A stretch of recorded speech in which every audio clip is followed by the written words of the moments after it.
Kita beralih ke informasi lainnya, saudara. Benda diduga bom sisa Perang Dunia Kedua meledak di area permukiman di Biak, Papua. Ledakan terjadi di Kampung Yenures, distrik Biak Kota, Minggu sore. 5 orang meninggal dunia dan 3 orang dinyatakan hilang.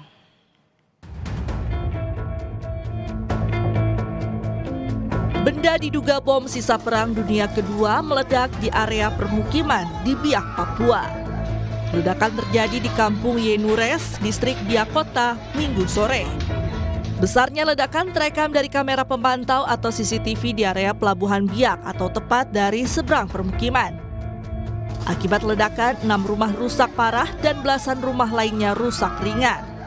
Tak hanya merusak bangunan, polisi mengonfirmasi 5 orang meninggal dunia dan kini telah dibawa ke RSUD Biak. Sementara 3 korban masih dinyatakan hilang. Akibat insiden ini, 19 orang mengalami luka ringan dan 55 orang mengungsi termasuk 3 balita. Sementara 3 korban belum ditemukan, ada atas nama Yulianus Raubaba 26 tahun, 2 Lai Madura 45 tahun dan Anis Marandop 27 tahun.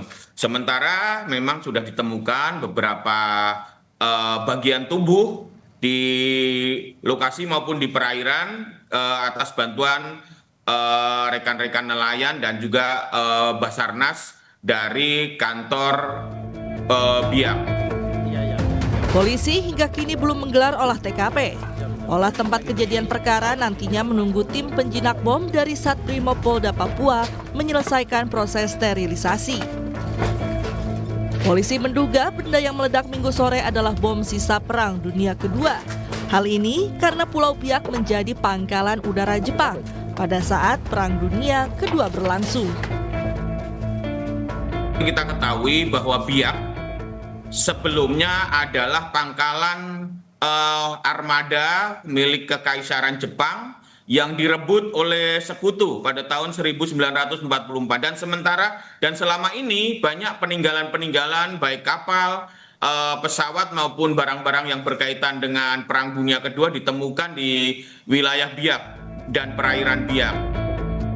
Pemerintah Kabupaten Biak memfasilitasi warga terdampak ledakan. Warga kini tinggal sementara di rumah singgah. Tenda juga telah didirikan untuk 55 orang yang mengungsi. Tim Liputan Kompas TV.